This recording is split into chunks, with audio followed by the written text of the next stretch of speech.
I'm Ivan Beren, Director of the Center for European Eurasian Studies, and I will be the moderator of this workshop.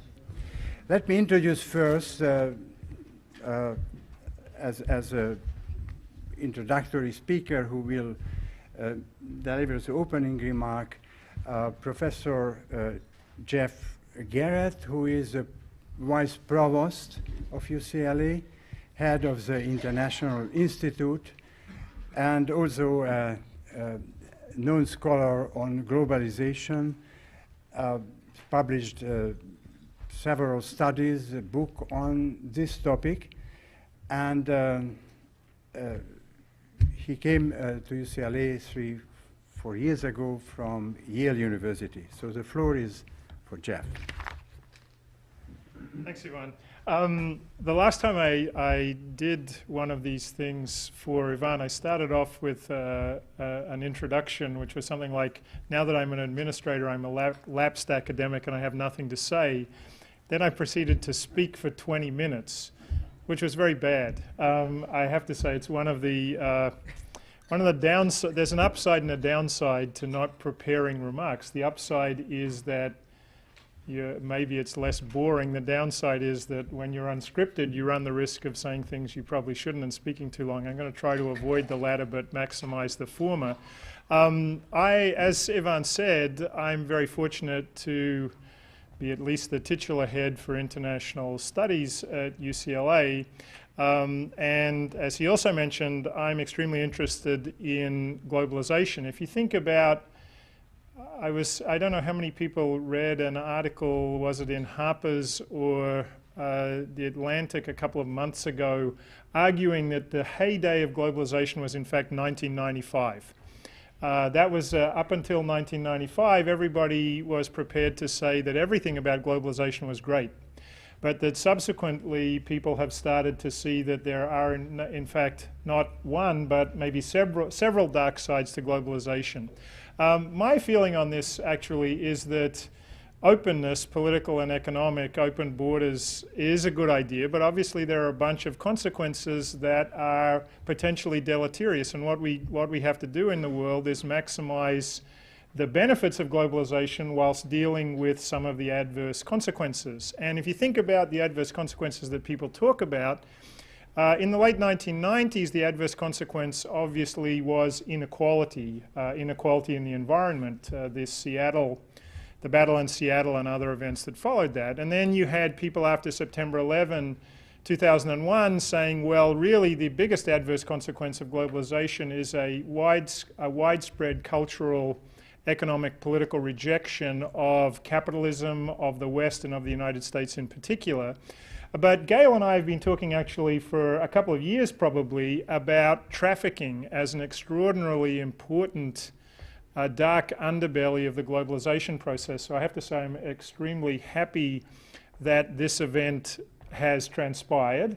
I'm even more happy that on a beautiful pristine Friday in Southern California at lunchtime, so many of you were willing to be in the room to participate in this event. And the reason for that obviously is not only that the event is extremely important, the topic is extremely important, but the panelists that Gail has put together, of course, not the least of whom is herself, it's a really wonderful panel of very distinguished people.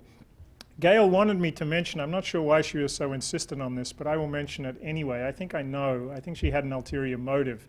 She wanted to mention that, she wanted me to mention, and I'm very happy to do so because I agree with her, that even though today's event is on traffic in Eastern Europe, and in particular in Southeastern Europe, obviously this is in fact a global problem, Los Angeles being an important venue for the problem. And so I think she wanted me to commit to future events on trafficking in other parts of the world and at a global level. And of course this commitment, I presume, was supposed to come with more than my moral, heartfelt support for this endeavor, but we're supposed to have some greenbacks attached to it as well.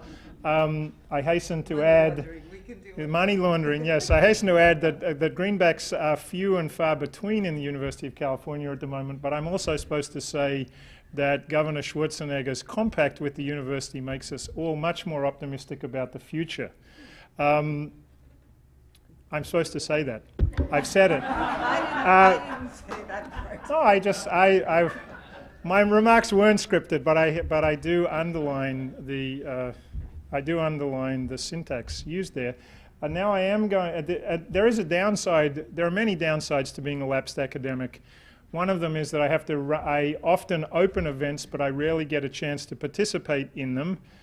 This is another such occasion today. I'm going to stick around for a few minutes, but I have to go and think about crowd control and other things regarding an event we're having later this afternoon that's of interest to the Iranian community in Los Angeles. So I'm not going to be able to stick around. I wish I could, but I'm sure Gail will give me a thorough debrief on proceedings quite soon. So I'm going to cede the floor to her because she's a real expert. And thanks again to all of you for coming. Thanks, Jeff. I just wanted to say a few words by way of introducing or framing this conference and the discussion this afternoon, and why Eastern Europe per se, since this is a global phenomenon. And the collapse of communism in 1989 catapulted the former socialist countries into the global economy, moving them out of their relative isolation into the periphery of the marketized economy. And so the immediate availability of cheap labor and of potential markets brought multinational corporations, banks, and manufacturers to the region. In addition, directors of pornographic films and magazines, as well as international tourist agencies seeking new talent for sex tourists, also flocked to the former socialist states.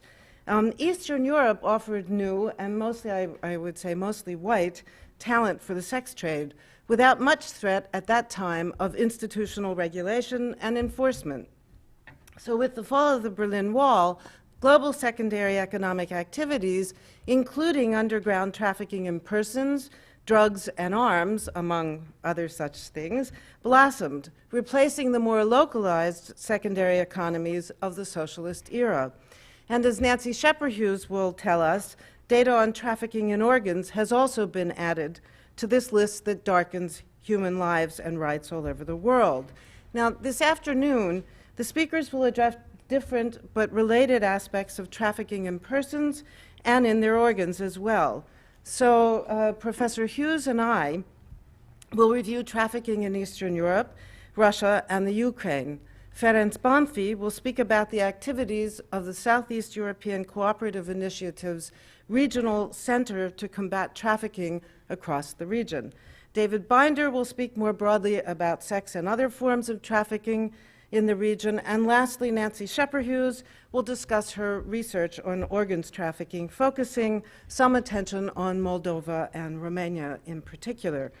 A diversity of issues as well as perspectives will be raised today. We hope that these papers will not only provide information and insights about trafficking in the post-socialist era, but that they will also promote healthy debate about both the discourses of trafficking and prostitution, as well as the very real practices of trafficking into and through Eastern Europe since 1989. Needless to say, trafficking is a subject that provokes passions and also positions. The traffic in women and girls for prostitution has increasingly garnered the attention of state authorities, activists, and academics the world over, although it is hardly a new phenomenon. Lucy Cheng Hirata's 1979 study, it was a socio-historical study of Chinese prostitutes in late 19th century America, provides an early example, among others from Japan and other various countries in Europe, that foreshadows contemporary practices. So here I'm not going to read all of this to you, but clearly she's writing about the period 1854 to 1925. And as you will see, that looking at these trafficking routes, as she writes, and I quote, "The persons chiefly responsible for this trade were the procurers who kidnapped, enticed, or bought Chinese women, the importers who brought them into America, the brothel owners who lived by their exploitation, so on and so forth, The baits used included promises of gold, marriage, jobs, or education.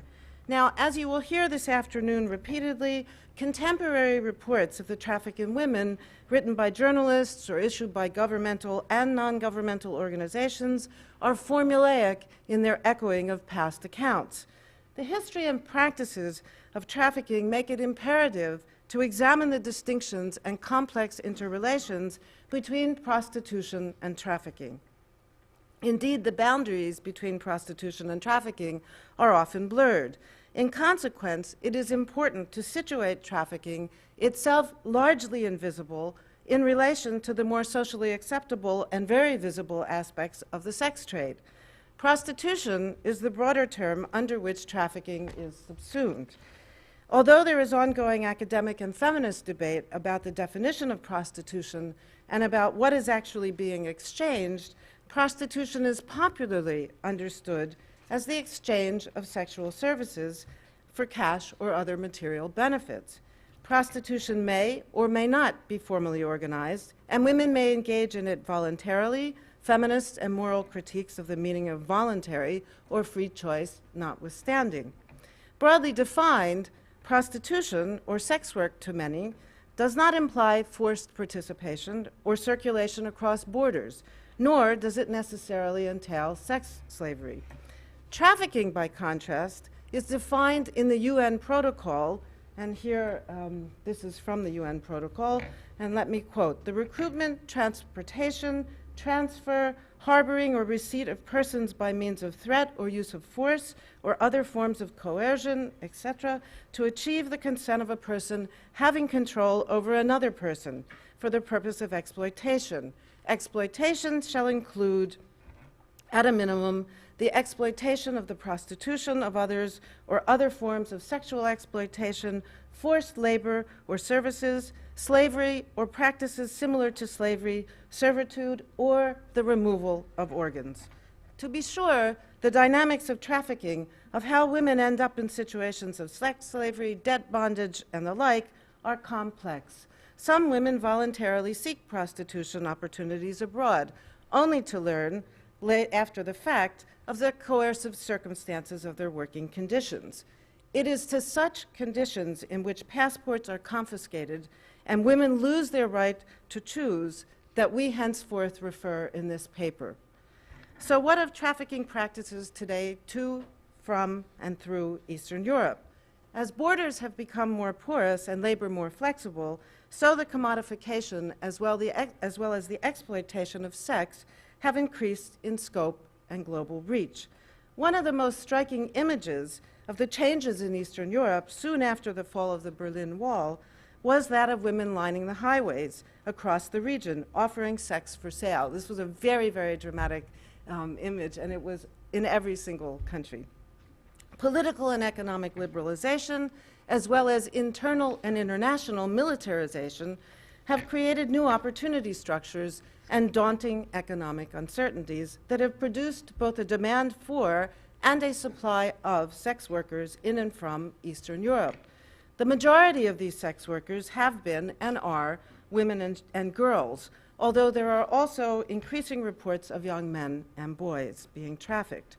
Whether working part-time to supplement income, or full-time voluntarily as sex workers, or forced in the context of trafficking, prostitution is a stable, ever-expanding feature of the global service economy, and I do want to underscore that.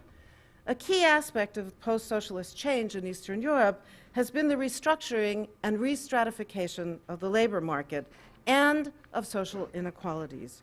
It is striking how important class is as a variable in trafficking. Poverty, urban and rural, is a consistent factor historically and comparatively. There appears to be a correlation between national poverty rates and sending countries. Many women engage in the diversity of legal sex trade opportunities because of the potential for higher incomes unobtainable from other occupations. Still others, enticed by seeming job opportunities elsewhere or offers to become brides for men in foreign countries, find themselves sold into sex slavery. However women come to sell their bodies, so doing usually forms part of an economic strategy, often endorsed or encouraged by family members. And while there are certainly many women who are uninformed about the risks such opportunities abroad may entail, there are others, many, who are well aware of what awaits them. Importantly, what awaits them often depends on where they are from and to where they are being trafficked, and we can come back to that if you'd like in the discussion. In response to heightened concern about increased trafficking, the U.S. Department of State issued the Victims of Trafficking and Violence Protection Act of 2000 that classified countries according to their compliance with the minimum standards stipulated in the Act. These minimum standards mandate that countries prohibit and punish trafficking and demonstrate sustained efforts to eliminate it. Tier 1 countries are those, quote, whose governments fully comply with the Act's minimum standard. Tier 2 countries, they don't fully comply but are making significant efforts to bring themselves into compliance. Tier 3 countries do not fully comply and are not making significant efforts to do so, in consequence of which they may face sanctions such as loss of U.S. assistance. Now, the Act created a classification system by which minimal steps toward combating trafficking can be assessed. Nonetheless, the system is far from flawless and warrants careful and critical scrutiny. For example, trafficking thrives both in Poland and the United States, each of which are classified as Tier 1 countries. I don't have time to go into all of the flaws in the Act. Despite the Act's shortcomings, the tier rankings do often reflect known trafficking patterns to, through, and from individual countries. In fact, most recent reports on trafficking in the region concur about the patterns of source, transit, and destination countries, although the numbers presented vary considerably, and trafficking routes are still being identified. We draw from a variety of these reports to illustrate various trends. The former fast-tracked NATO and EU accession countries, especially Poland and Hungary, there was an enlargement of the EU that included these countries just May 1st. Anyway, these countries, Poland, Hungary, the Czech Republic, are variously considered to be source, transit, and destination countries. In Poland, women and girls are trafficked from further east, Russia, Ukraine, Belarus, to and through Poland. Polish women are themselves trafficked primarily to Western Europe. And until SARS, I would add, Czech women were reputed to be the women of desire in China's southern free trade zone. Hungary is generally considered more of a transit country than either a source or destination country, with women from further east brought to and through Hungary en route to destinations further west. However, since 1989, Budapest, like Prague, has become a sex trade capital, suggesting that Hungary is perhaps not viewed as a source country in large measure because so many Hungarian women are involved in the sex trade in Hungary itself. Now, as a destination country, during the war in Bosnia, for example, the small town of Tozlar saw the emergence of brothels with local and trafficked women in demand there. The Balkans have long been described by scholars as the crossroads between East and West. And in the world of trafficking, the Balkans continue to function as such. Albania is a key source and transit country. Those being transited, mostly from Moldova and Romania, Ukraine and Bulgaria, continue on to Western Europe. And not surprisingly, UNICEF notes that, and I quote, the main trafficking routes into Albania follow the arms and drug smuggling routes through Romania, Serbia, and either Montenegro or the former Yugoslav Republic of Macedonia. Bulgaria is similarly a source and transit country more than a destination country. The destinations of women trafficked from or through Bulgaria vary, with Kosovo, the former Yugoslav Republic of Macedonia, and Western Europe most prevalent among them. According to Limanovska, a researcher who has examined trafficking in southeastern Europe, the number of Bulgarian women trafficked has declined, possibly in relation to increased enforcement and a somewhat more stabilized economy. Bulgaria's NATO and EU accession interests, as elsewhere in the region, have undoubtedly been influential in this process, as have the efforts of the Seki Regional Center, about which Ferenc Banfi will speak. Romania, like Albania and Bulgaria, is yet another source and transit country. Women from Moldova, Ukraine, and other former Soviet countries are trafficked to Turkey, Italy, Greece, and the former Yugoslavia. Romanian women may be trafficked to France, but most go voluntarily as sex workers. Western European countries, notably Germany and Italy, are prime destination countries. Estimates of the numbers of women trafficked there from across the globe vary widely, as do those of the number of women from Eastern Europe. For example, at the end of the 1990s, Europol estimated that several thousand individuals were trafficked into the EU each year for the transnational sex industry, and that 90% originated from Central and East European states.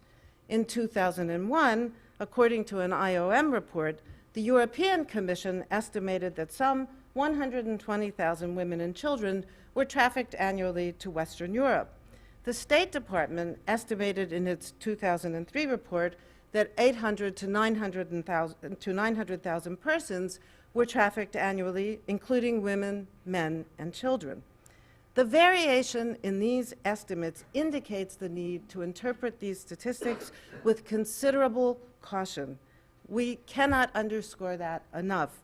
We simply do not know on what these numbers are based, and that is something we are happy to come back to in the discussion.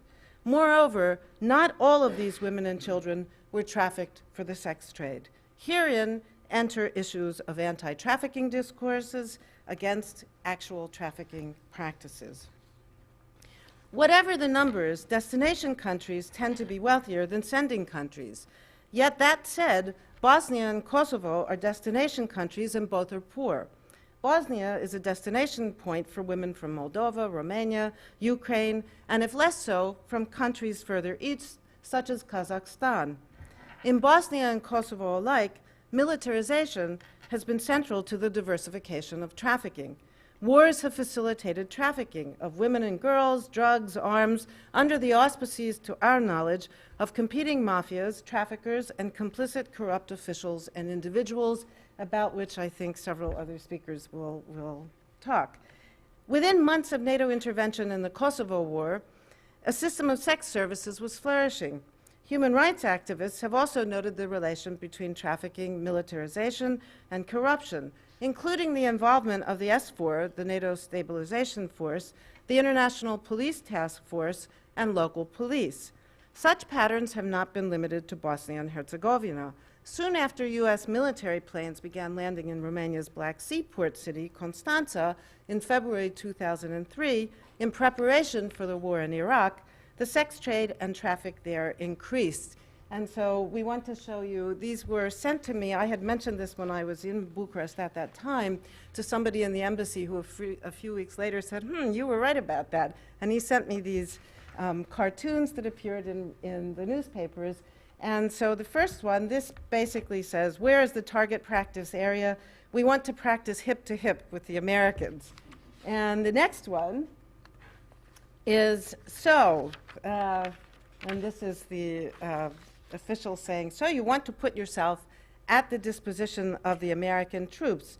So what do you know how to do? And you see the slightly edited response here. And that appeared in the Romanian newspaper Ziua, which is a national paper. While trafficking, prostitution, and militarization are interrelated, trafficking also occurs independently of militarization. Poverty and limited economic opportunities are primary factors in the lives of trafficked women and girls. According to the World Bank database of World Development Indicators, mid-1990s poverty rates in Eastern Europe were above 20% in some countries, such as Moldova, Poland, and Romania, and above 30% in others, Russia and Ukraine. Two primary source countries, Moldova and Ukraine, are also those with extremely low gross national incomes. Moldova, in particular, falls well below the cutoff point for being categorized by the World Bank as a low-income country, with a 2002 per capita GNI of only $460. Ukraine barely made it above the $736 cutoff point, with its 2002 per capita GNI of $770. Other sending countries, including Russia and Romania, are comparatively better off than Moldova and Ukraine, but are still classified by the World Bank as lower middle income economies. And it's just useful to, there are problems, of course, with the way these numbers are constructed, but it is useful to keep in mind as other speakers are speaking today. Women in post-socialist countries, as is generally true the world over, are disproportionately affected by poverty and limited economic options. Agriculture was not initially a funding priority in post-socialist countries, meaning that rural poverty has grown dramatically since 1989. In post-socialist countries, rural women are believed to be overrepresented among those trafficked. Moreover, women's unemployment rates tend to be higher than men's in primary sending countries such as Moldova and Ukraine. Between 1994 and 1997, while Moldovan men experienced a slight decrease in their unemployment rate from 37% to 32%, Moldovan women's unemployment rate went up from 62% to 68%. In 1996, 70 to 80% of the unemployed in Ukraine were women, two-thirds of whom had post-high school degrees. As gender discrimination in the paid labor force is an ongoing process, that is an ongoing process throughout the entire region, and gender specifications are a customary feature of job advertising and hiring, and that also includes preferences based on marital status. Such gendered practices exclude women from some occupations, concentrate them in others, contribute to high poverty rates and unemployment for women, and leave them vulnerable to the enticements of traffickers who can take advantage of their desire for better working and living conditions abroad. To reiterate, women are recruited from both rural and urban areas, to which rural women have often first migrated. Moreover, these women need not be from among the poorest of the poor, or even from among the working poor. Whatever women's individual circumstances, their overall prospects are typically limited, making promises of their dreams coming true elsewhere adequate incentive to accept plausible offers from traffickers. We emphasize that trafficking forms part of forced labor migration, as well as the dark side of the global service economy into which women and children from the former socialist states have been integrated. In view of the heightened international attention to trafficking, it is often difficult to imagine that women and girls remain unaware of what may await them. However, mass media are not as widespread as presumed, especially in rural or more peripheral areas.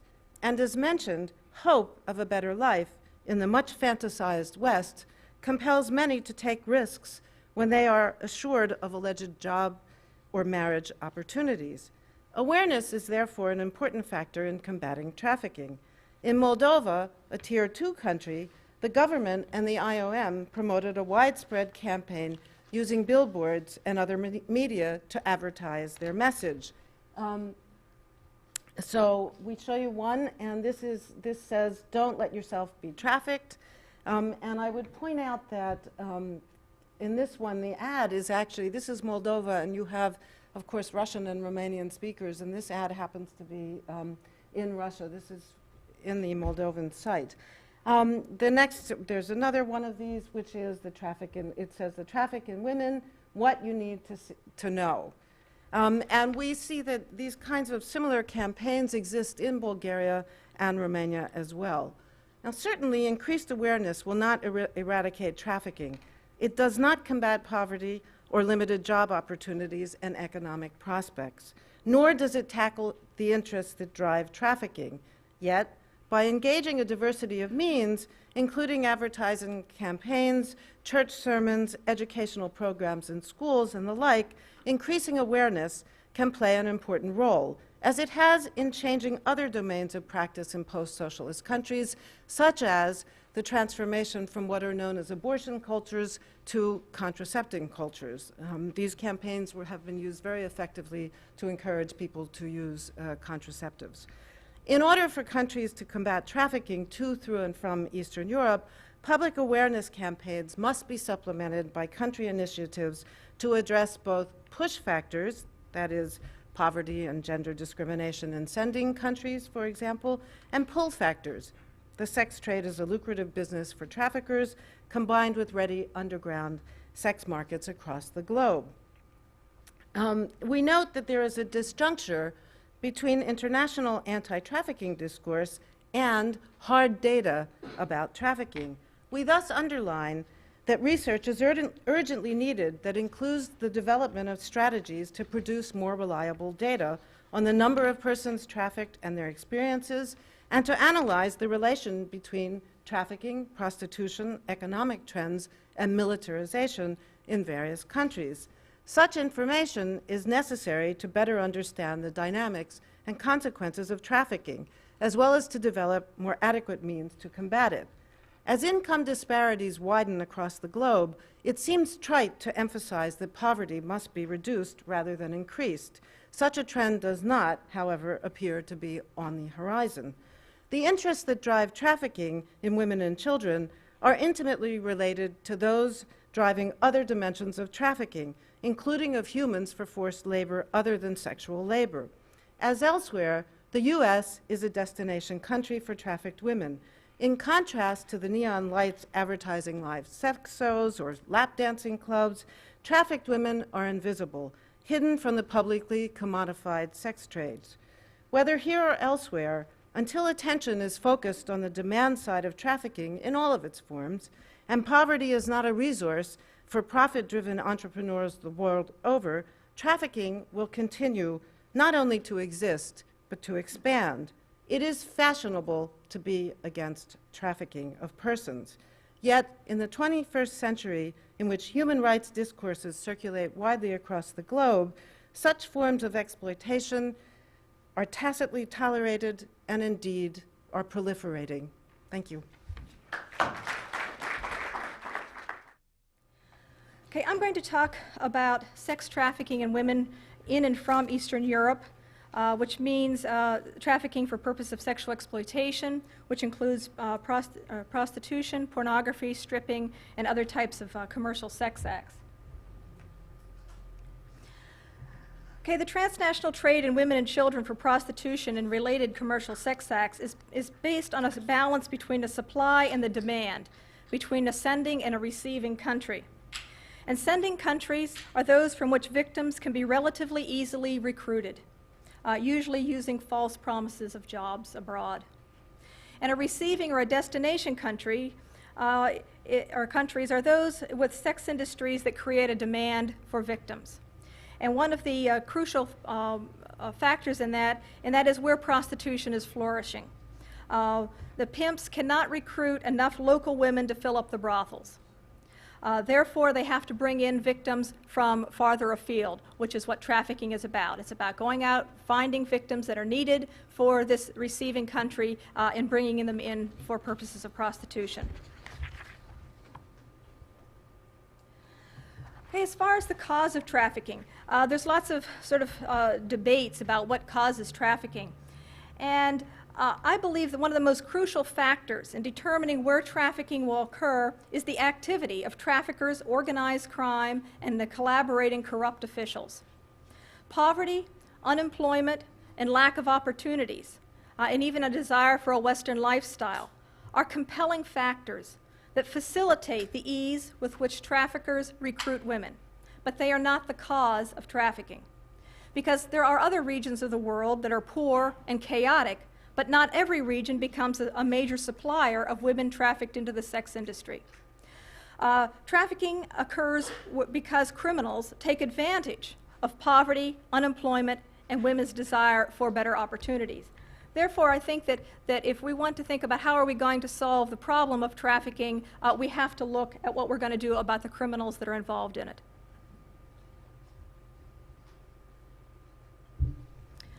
Okay, in both sending and receiving countries, corruption is an enabler for prostitution and trafficking. Operations on this scale, if they're more than just a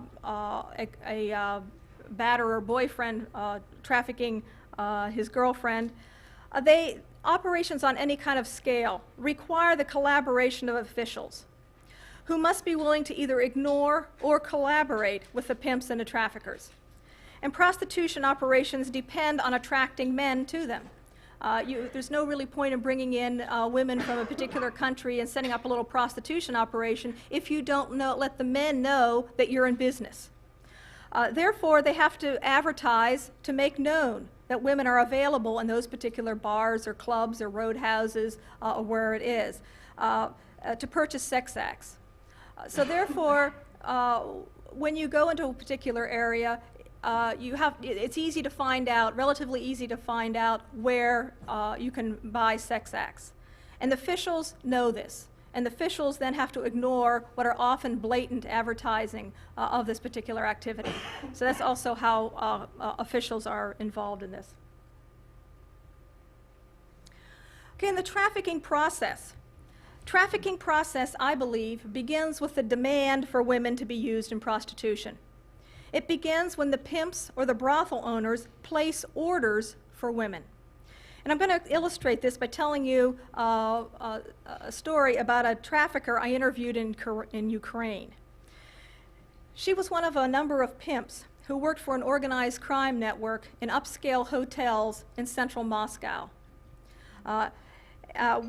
Because one of the things you need to know about Russia is a receiving country and or a destination country for victims of trafficking as well as a sending country. So when she needed more girls or women in central Moscow, she contacted her criminal partners to recruit them in Ukraine and had them sent to her in Moscow, where she took their passports, made them watch hours of pornography in order to learn what to do, and then forced them into prostitution to pay the debts for travel, clothes, and accommodations. She gave me a set of photographs to show what they did to the girls who wouldn't cooperate. The pictures are of a young woman, probably in her teens, being humiliated and abused. In one photograph, the young woman is seated naked on the floor with a soiled sanitary napkin tied to her forehead. In other photographs, the victim's face is being forced into the buttocks and the crotch of a naked woman who is squatting above her. And yet another, the victim's face is being forced into a stream of urine. The purpose of this degradation is to break a victim's spirit, to destroy her capacity to resist, and to transform her into a compliant slave who will perform sex acts for men and make money for organized crime and corrupt officials. The process of breaking the victim was documented by photographing it so that the victim knows that there's a record of her powerlessness and humiliation has been recorded. The photographs can later be used to coerce her into cooperating with a pimp by threatening her with exposure by sending copies of these photographs to friends, family, a boyfriend at home, or even to put them on the internet so a lot of people can see them. After this kind of abuse and humiliation, the girl will be less likely to resist either the pimp or the men who will pay for sex acts that she must perform. Okay, when we talk about the demand, I think that the demand is actually the driving force of trafficking. As Gail said, she talked about the connection between militarization. It was only when all those men, as peacekeepers, moved into that area that they created a demand that really started up the whole trafficking process.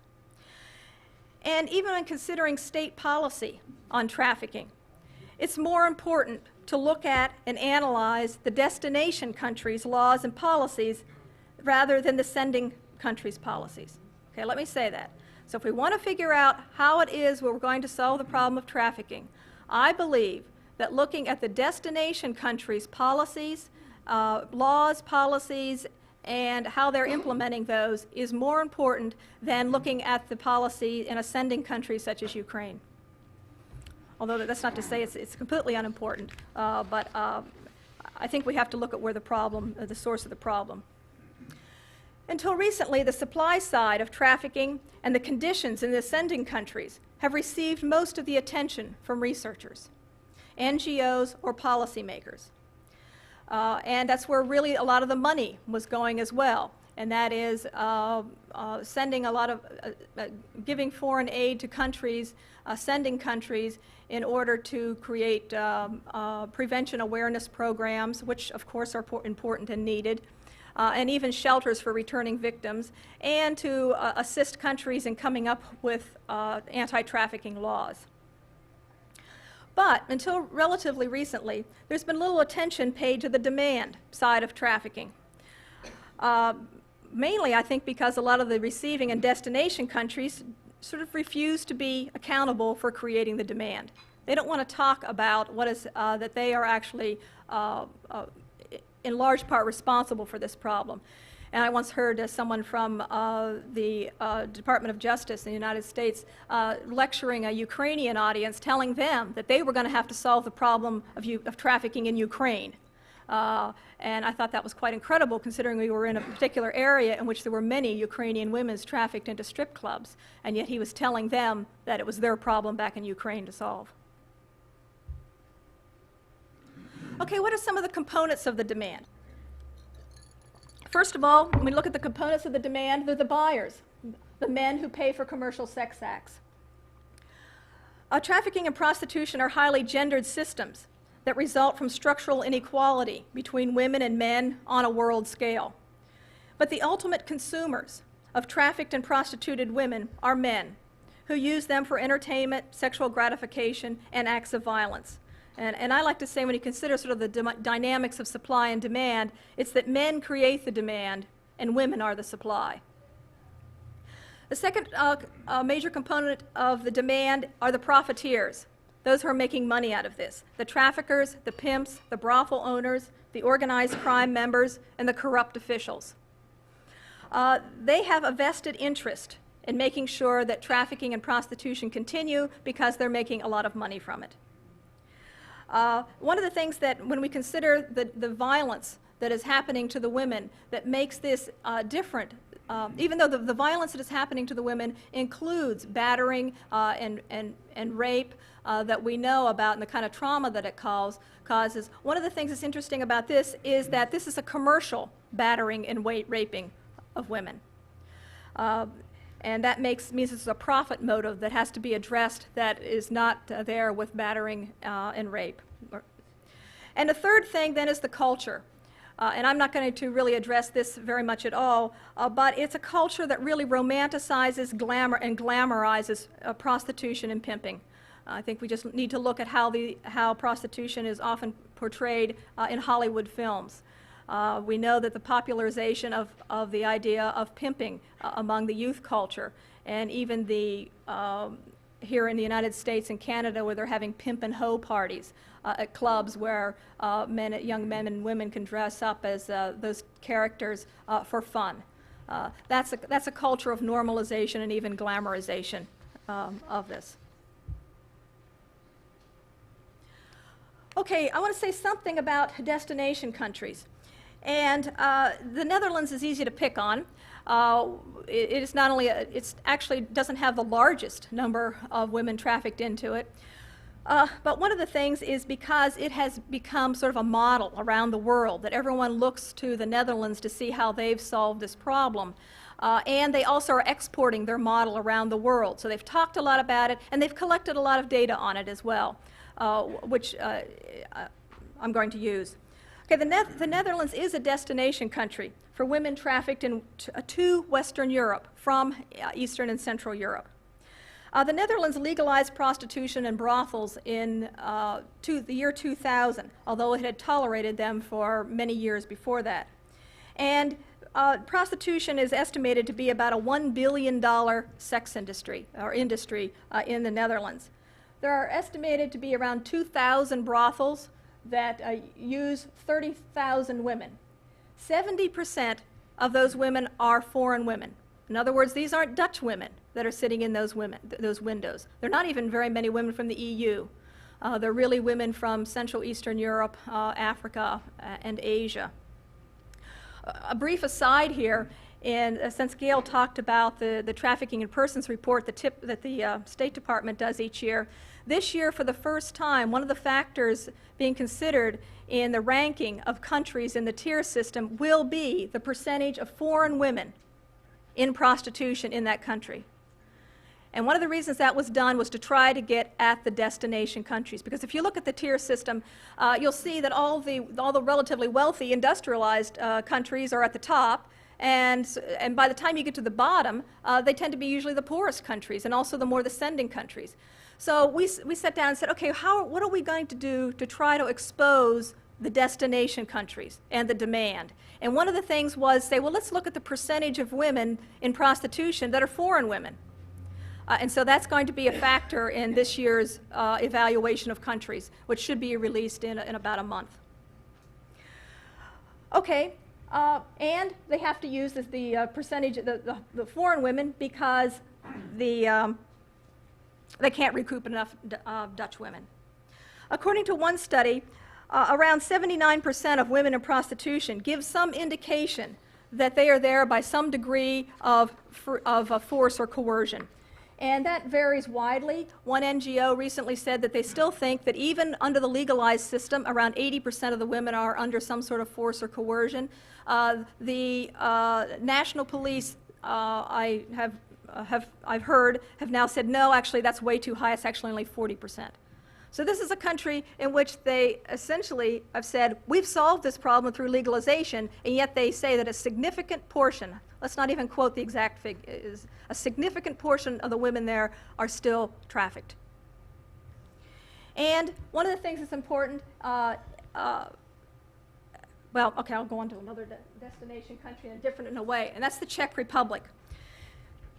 And right now, in the Czech Republic, prostitution has gone from being almost non-existent when it was to around $100 or maybe even $200 million industry. Tremendous growth in about a decade. And according to a study done by the Czech Ministry of Interior, there are over 860 brothels in the Czech Republic, and about 200 of them are in Prague.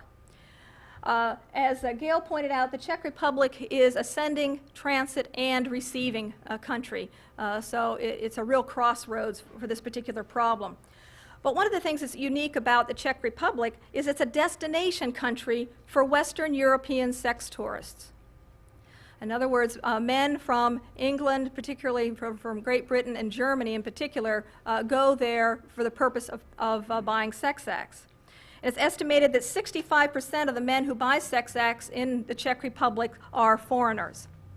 And the capital city, Prague, has developed a reputation as being a stag party capital of Europe, meaning it's a favorite beer and sex party spot.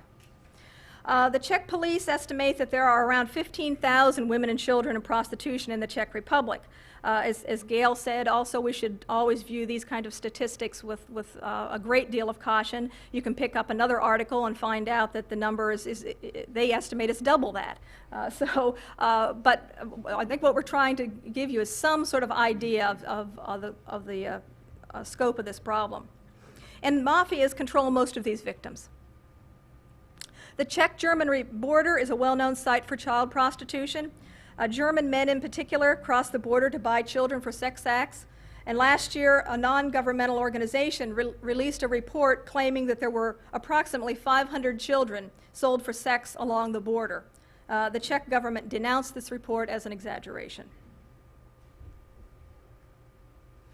Okay, so what are some of the strategies of the destination countries? If we're going to look at all these women that are coming from Russia, Ukraine, Moldova, all the countries that Gail listed, what are the destination countries doing? What are their policies? Okay, the profiteers in the destination countries exert pressure on lawmakers and officials to make laws that allow them to operate. Remember, this is a business, whether it's legal or illegal, that they have to keep running. They use power and influence to shape laws and policies that maintain the flow of women into sex industries. And they do this through two main things. One is the normalization of prostitution, and the other is what I call the corruption of civil society. Okay, there has been a global push towards normalizing and legalizing the flow of foreign women into sex industries over the last 10 years. It involves a shift from abolishing all recruitment, transportation, and exploitation of women in prostitution to only opposing the worst, violence and criminality. It involves redefining prostitution as a form of labor, legalizing prostitution, and changing the migration laws to allow a flow of women for prostitution from Eastern and Central Europe into mainly Western Europe. Although one of the things we haven't mentioned here, and I'll just mention as an aside, and that is that there's a lot of women, particularly from Russia and the Central Asian republics, being trafficked into Asia and Japan and South Korea, although we sort of are focusing mainly on Western Europe, at least I am.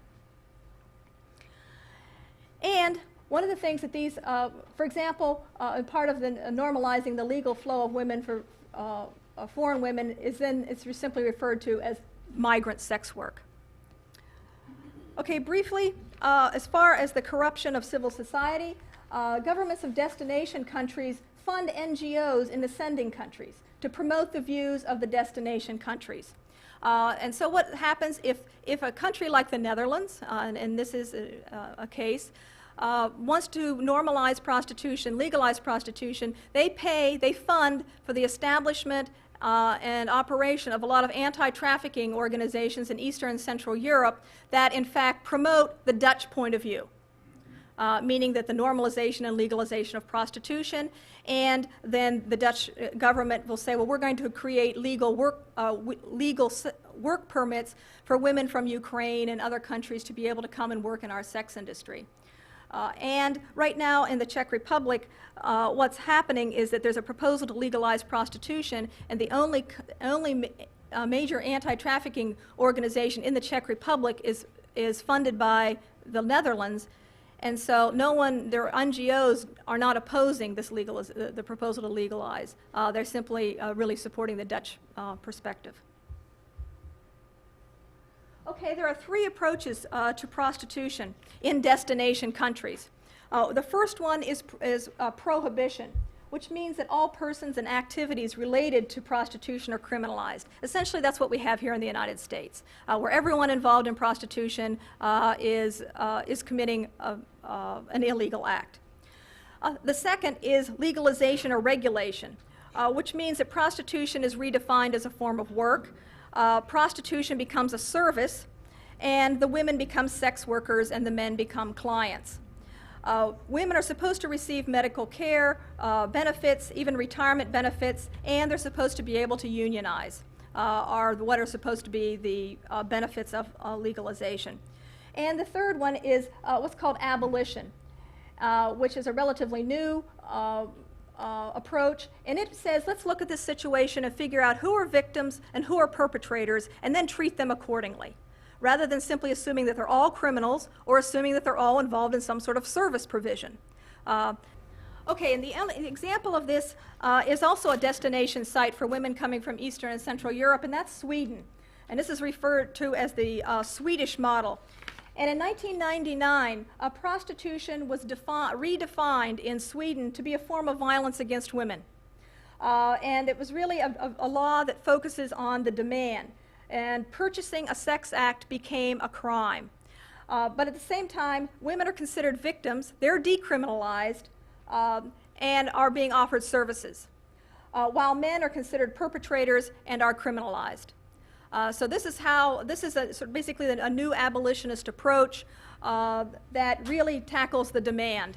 And as a result, one of the things we know from just a few years that this has been in effect, and that is it has had a disruptive effect on men's behavior. They're now afraid, much more afraid to go out and try to buy sex acts. There has been an 80% decrease in street prostitution in Sweden. Foreign women are not on the streets, which does not mean that they're not there. This has also forced it indoors more often. But it has disrupted prostitution and trafficking because there's no longer a tolerant environment there. And one of the things that we know from, I've just read a recent national police report from Sweden, and they know from interviewing people involved in trafficking that they simply consider it's too much work there. It's easier to traffic the women to, you know, Denmark, Netherlands, somewhere else, because sort of the cost of doing business has become too high in Sweden. And so they're also starting to see a decrease in their trafficking problem as a result of this as well. Okay, I'm not going to have time to talk about this. Why don't I, maybe in a question and answer session, I'll have time to talk a little bit more about some of these aspects. Thanks.